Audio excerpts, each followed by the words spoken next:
దక్షిణ అయోధ్య భద్రాచలంలో జగదభిరాముడి కళ్యాణం రంగరంగ వైభవంగా జరిగింది. మిథిలా స్టేడియంలో సీతారాముల కళ్యాణ వేడుకను వేద పండితులు ఘనంగా నిర్వహించారు. రామదాస్ చేయించిన మంగళ సూత్రంతో అభిజిత్ లగ్నంలో మధ్యాహ్నం 12 గంటలకు సీతారామ కళ్యాణోత్సవాన్ని వేద పండితులు జరిపించారు. అద్భుత ఘట్టాన్ని వేలాది మంది భక్తులు వీక్షించారు. స్వామివారికి పట్టు వస్త్రాలు సీఎం దంపతులు సమర్పించారు. ఇటు ఆలయ అభివృద్ధికి శంకుస్థాపన చేశారు రేవంత్ రెడ్డి. కోసలేంద్రాయ మహనీయ గుణాత్మనే చక్రవర్తి తనూజాయ సార్వభౌమాయ మంగళం భద్రాచల నివాసాయ భద్రాయ పరమాత్మనే జానకీ ప్రాణనాథాయ రామచంద్రాయ మంగళం. దక్షిణ అయోధ్య భద్రాచలంలో జగదభిరాముడి కళ్యాణం రంగరంగ వైభవంగా జరిగింది. మధ్యాహ్నం 12 గంటలకు అభిజిత్ లగ్నంలో లోకమాత సీతారాముల వివాహం వైభవంగా జరిగింది. సీతాదేవి మెడలో రామదాసు చేయించిన మంగళసూత్రాలను కట్టాడు కోదండరాముడు. ముత్యాల తలంబ్రాలు స్వామివారి అమ్మవార్లపై పోశారు పండితులు. ఇక కళ్యాణంలోని ప్రతి ఘట్టాన్ని భక్తులకు వివరించారు పండితులు. రామదాసు సీతారామ లక్ష్మణులకు చేయించిన బంగారు ఆభరణాలను ఉత్సవమూర్తులకు అలంకరించారు. శ్రీర్వర్చస్యమాయుష్యమారోగ్యమావేదాక్షోభ బహుపుత్రలాభం శత సంవత్సరం దీర్ఘమాయుః. కళ్యాణానికి రాష్ట్ర ముఖ్యమంత్రి రేవంత్ రెడ్డి దంపతులు హాజరయ్యారు. ప్రభుత్వం తరపున స్వామి అమ్మవారికి పట్టు వస్త్రాలు ముత్యాల తలంబ్రాలు సమర్పించారు. ఈ పట్టు వస్త్రాలను ఉత్సవమూర్తులకు అలంకరించారు పండితులు. డిప్యూటీ సీఎం బట్టి దంపతులు, రాష్ట్ర దేవాదాయ శాఖ మంత్రి కొండా సురేఖ, మంత్రులు పొంగులేటి, వాకిటి శ్రీహరి, ఉమ్మడి ఖమ్మం జిల్లా ప్రజాప్రతినిధులు రాములోరి కళ్యాణోత్సవానికి హాజరయ్యారు. కళ్యాణం తర్వాత సీఎం రేవంత్ దంపతులకు ఆశీర్వచనం చేశారు పండితులు. స్వామివారికి అలంకరించిన పూలమాలలు సీఎం దంపతులకు వేశారు. జగన్మాతృశ్రీభూనీలాభిః పరిసేవ్యమానస్య ప్రాచ్యాదేశాన పర్యంతం వాసుదేవాదిమూర్తిభిస్తేషాం శక్తిభిః పరిసేవ్యమానస్య. రాములోరి కళ్యాణ వేడుకను చూసేందుకు తెలుగు రాష్ట్రాల నుంచి భక్తులు పెద్ద సంఖ్యలో తరలివచ్చారు. భక్తుల రద్దీకి తగ్గట్టుగా ఏర్పాట్లు చేశారు దేవస్థానం అధికారులు. మిథిలా స్టేడియంలో 26 సెక్టార్లుగా విభజించి భక్తులు సీతారాముల కళ్యాణం చూసేలా ఏర్పాట్లు చేశారు.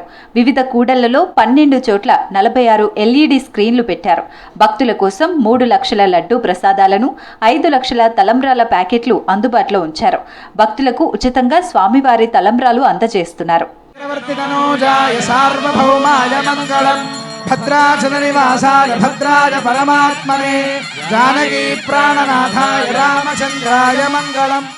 భక్తులు ఇబ్బంది పడకుండా తాగునీరు, చలువ పందిళ్లు, షామియానాలు వేశారు అధికారులు. భక్తుల కోసం ప్రాథమిక చికిత్స కేంద్రాలు, అన్నదాన ప్రసాద కార్యక్రమం ఏర్పాటు చేశారు. ఎటువంటి అవాంఛనీయ ఘటనలు జరగకుండా 2500 మంది పోలీసులతో పటిష్టమైన భద్రత ఏర్పాటు చేశారు.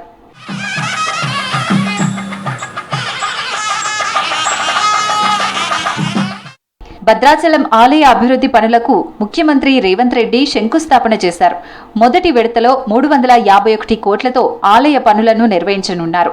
భద్రాచలంలో మొత్తం 3 దశల్లో 586 కోట్లతో పనులు చేపట్టేందుకు మాస్టర్ ప్లాన్ రూపొందించింది ప్రభుత్వం. సీఎం రేవంత్ రెడ్డి గత పర్యటనలో ఇచ్చిన హామీతో నిధులను కేటాయించారు. మొదటి దశకు సంబంధించి 351 కోట్లు మంజూరు చేసింది. రెండో దశలో 108 కోట్లు, మూడో దశలో 127 కోట్లు కేటాయించనుంది. శ్రీవైష్ణవేభ్యః నానాగోత్రేభ్యః నానానామభ్యః కర్మణః పుణ్యాః వాసన మంత్ర ప్రదక్షిణాం యజమానస్య మనసోత్సాహ ప్రమిదహిరణ్యం తుభ్యమహం సంప్రదదే నమః. రేపు మిథిలా మండపంలోనే శ్రీరాముడి పట్టాభిషేక మహోత్సవాన్ని నిర్వహించనున్నారు వేద పండితులు. ఈ కార్యక్రమానికి రాష్ట్ర గవర్నర్ శివప్రతాప్ శుక్లా హాజరు కానున్నారు. పట్టాభిషేక మహోత్సవంతో శ్రీరామనవమి ఉత్సవాలు ముగియనున్నాయి. జై బోలో రామచంద్ర భగవానికి, సీతామాతాకి, లక్ష్మణస్వామికి. రాష్ట్ర వ్యాప్తంగా శ్రీరామనవమి వేడుకలు గ్రాండ్గా జరిగాయి. శ్రీ సీతారామచంద్రస్వామి కళ్యాణోత్సవాన్ని అత్యంత వైభవంగా నిర్వహించారు. జిల్లాల్లో కేంద్ర మంత్రులు, పీసీసీ చీఫ్ సహా విపక్ష నేతలు రాములోరికి ప్రత్యేక పూజలు చేశారు. వేద మంత్రోచ్చరణ మధ్య మొక్కులు చెల్లించుకున్నారు ప్రముఖులు.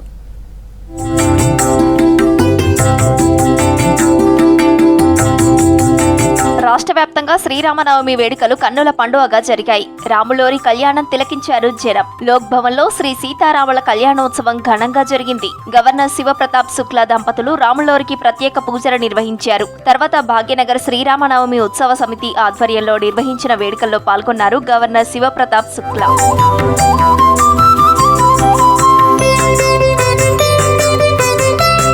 సొంత గ్రామాల్లో శ్రీరామనవమి వేడుకల్లో పాల్గొన్నారు మంత్రులు, ఎమ్మెల్యేలు. నల్గొండ జిల్లా రామగిరిలో జరిగిన కళ్యాణ వేడుకల్లో పాల్గొన్నారు మంత్రి కోమటిరెడ్డి వెంకటరెడ్డి. స్వామివారికి పట్టు వస్త్రాలు సమర్పించారు. భద్రాద్రి స్థాయిలో రామగిరి టెంపుల్ అభివృద్ధి చేస్తామని హామీ ఇచ్చారు మంత్రి కోమటిరెడ్డి వెంకటరెడ్డి.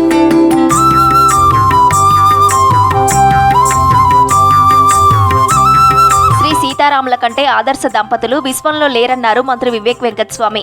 మంచిర్యాల జిల్లా మందమర్రి మండలంలో జరిగిన రాములోరి కళ్యాణోత్సవంలో వివేక్, సరోజ దంపతులు పాల్గొన్నారు. పాలచెట్టు పంచముఖి హనుమాన్ టెంపుల్లో సీతారాములకు పట్టు వస్త్రాలు, ముత్యాల తలంబ్రాలు సమర్పించారు వివేక్ దంపతులు. ఎప్పుడు కూడా ధర్మం, నీతి, నిజాయితీగా ఆయన ఎప్పుడు కూడా ఉండేవారు. వారి దగ్గర నుంచి నేర్చుకోవాలి మనమందరం. ఎట్లా ధర్మం నిలబెట్టడము, నీతి నిజాయితీగా పనిచేయడము, ప్రజలతోని మంచిగా మమేకమయ్యి ప్రజల సేవ ఎట్లా చేయాలి, ఇవన్నీ కూడా రాముడు దేవుడు మనకు నేర్పించడం జరిగింది. కరీంనగర్ జిల్లా ఇల్లంతకుంటలో రాములోరి కళ్యాణోత్సవం గ్రాండ్ గా జరిగింది. భక్తజన సంద్రమైంది. స్వామివారికి పట్టు వస్త్రాలు సమర్పించారు మంత్రి పొన్నం ప్రభాకర్. కళాకారుల ప్రదర్శనలు విశేషంగా ఆకట్టుకున్నాయి.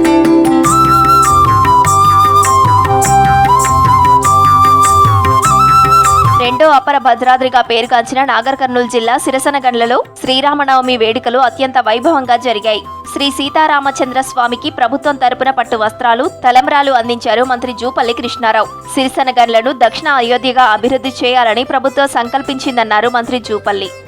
ఆలయ అభివృద్ధి కోసం, భక్తుల యొక్క వసతుల కోసం గతంలో 2 కోట్ల రూపాయలు మంజూరు ఇవ్వడం జరిగితే పనులు కూడా ప్రారంభమైనవి.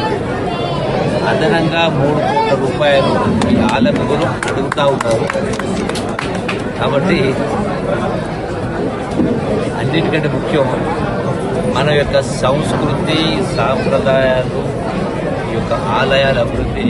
నిజామాబాద్ జిల్లా కిల్లా రామాలయంలో జరిగిన శ్రీరామనవమి వేడుకల్లో పాల్గొన్నారు పీసీసీ చీఫ్ మహేష్ కుమార్ గౌడ్ దంపతులు. కిల్లా ఆలయంలో ప్రత్యేక పూజలు నిర్వహించారు పీసీసీ చీఫ్.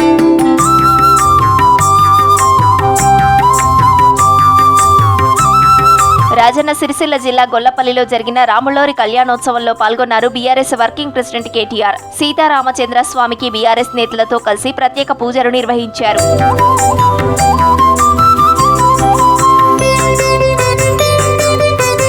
రంగారెడ్డి జిల్లా తిమ్మాపూర్లో జరిగిన శ్రీ సీతారాముల కళ్యాణోత్సవంలో పాల్గొన్నారు కేంద్ర మంత్రి కిషన్ రెడ్డి. పశ్చిమాసియాలో యుద్ధ పరిస్థితుల వేళ దేశ ప్రజలందరికీ కష్టాలు రాకుండా చూడాలని స్వామివారికి పూజలు నిర్వహించారు.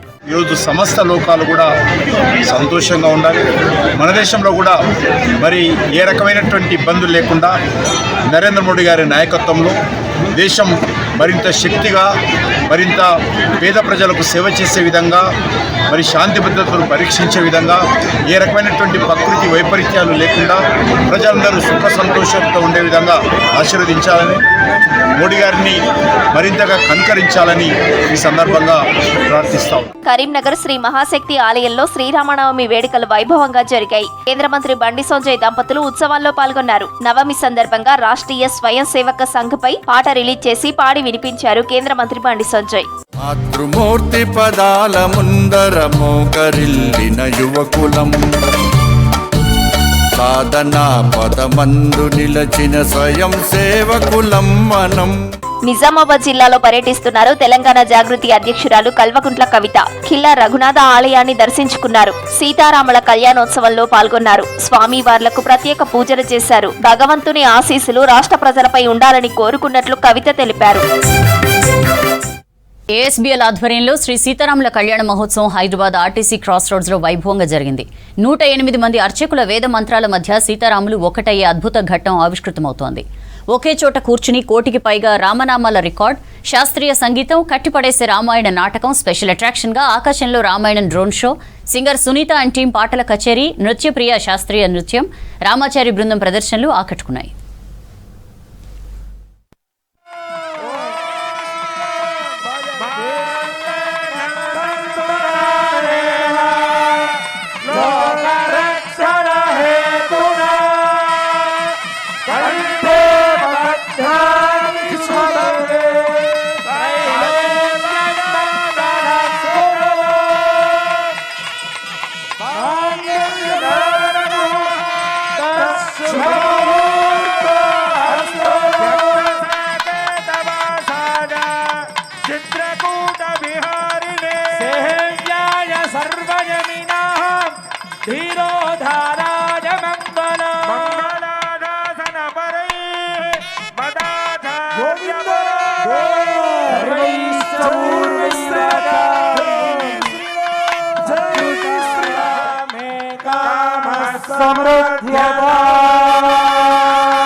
చక్కగా ఇప్పుడు ఆ యొక్క సీతారామచంద్ర స్వామి వారి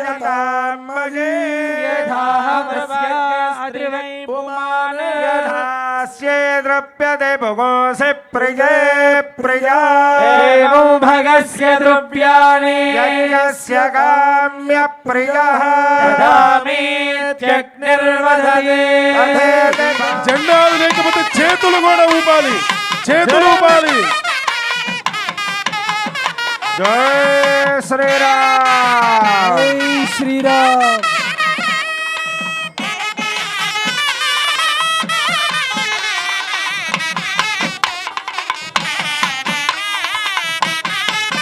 భక్తులందరూ చేతుల పైకెత్తి జెండాలు ఊపుతూ చక్కగా స్వామినామాన్ని చెప్పాలి. జై శ్రీరామ్, జై శ్రీరామ్, జై శ్రీరామ్.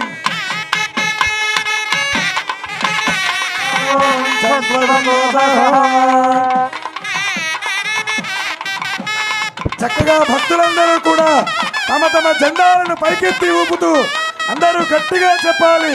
జై శ్రీరామ్,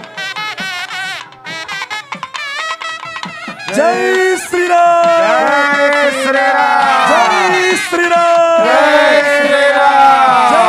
శ్రీరామ్, జై శ్రీరామ్, జై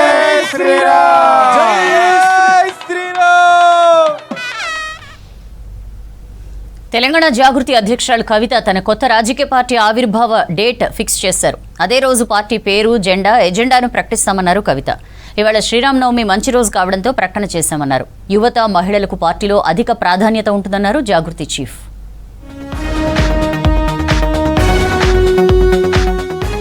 తెలంగాణ జాగృతి చీఫ్ కవిత కొత్త పార్టీ ఆవిర్భావానికి ముహూర్తం ఫిక్స్ అయింది. వచ్చే నెల 25న ఉదయం 10 గంటలకు మేడ్చల్ సమీపంలోని మునీరాబాద్లో పార్టీ పేరు, జెండా, గుర్తు, ఎజెండా ప్రకటించనున్నారు. సర్వోదయ తెలంగాణ లక్ష్యంగా పార్టీ పనిచేస్తుందన్నారు జాగృతి చీఫ్ కవిత. యువతకు, ముఖ్యంగా మహిళలకు పార్టీలో ప్రాధాన్యత ఉంటుందన్నారు. పరిపాలన అంటే ముఖ్యమంత్రి అయ్యేదా కోతీరు, అయినా కోతీరు ఉంటుందా? ఇదే ఒరవడి ప్రతి ఒక్క రాజకీయ పార్టీది కూడా కనబడతా ఉంది. కాబట్టి ఖచ్చితంగా ఈ రాష్ట్రంలో ఒక కొత్త రాజకీయ శక్తి కావాలని బలంగా మేము విశ్వసిస్తూ ఉన్నాం. అద్వయ కన్వెన్షన్ మునీరాబాద్ వచ్చే నెల ఏప్రిల్ 25వ తారీఖు నాడు మార్నింగ్ 10 o'clockకి మేము జెండా ఆవిష్కరణ చేసి మా పార్టీ పేరు చెప్తాము.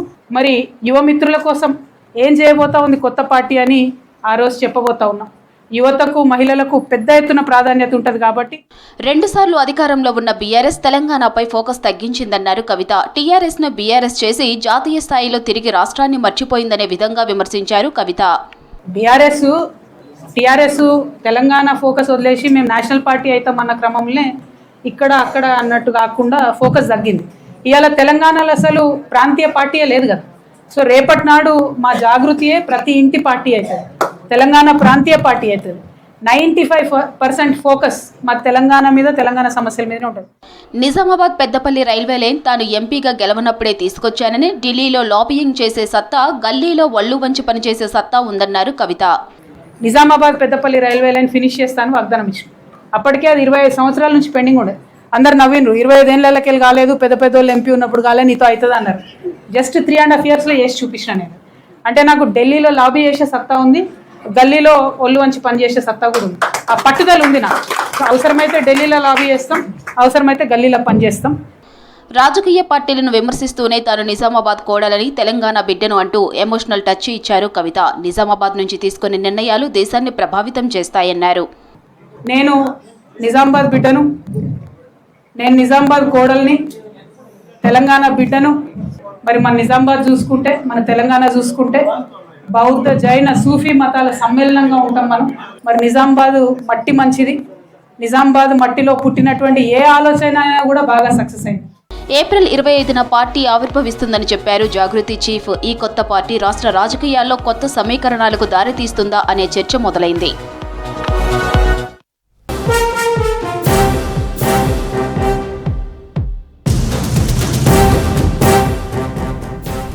జమ్మూ కాశ్మీర్లోని జోజిలా పాస్ పర్వత శ్రేణులు హిమపాతం బీభత్సం సృష్టించింది. లద్దాఖ్లోని శ్రీనగర్ లే హైవేపై హిమపాతం సంభవించడంతో 7 టూరిస్టులు మృతి చెందారు. మరో 7గురికి తీవ్ర గాయాలయ్యాయి. 15 టూరిస్ట్ వెహికల్స్ ధ్వంసమయ్యాయి. ఘటనా స్థలికి చేరుకున్న ఆర్మీ బలగాలు, బీఆర్ఓ సిబ్బంది రెస్క్యూ ఆపరేషన్ చేపట్టాయి. ఆర్మీ డాగ్స్, జేసీబీల సాయంతో డెడ్ బాడీస్ ని వెలికి తీసి శ్రీనగర్ హాస్పిటల్కు తరలించారు. హిమపాతంలో చిక్కుకుపోయిన వారి కోసం గాలింపు చేపట్టారు. భారీ మంచు పేరుకుపోవడంతో సహాయ చర్యలకు ఆటంకం కలుగుతున్నట్లు ఆర్మీ సిబ్బంది తెలిపారు. ప్రమాదంలో 1వ నెంబర్ నేషనల్ హైవేను క్లోజ్ చేశారు.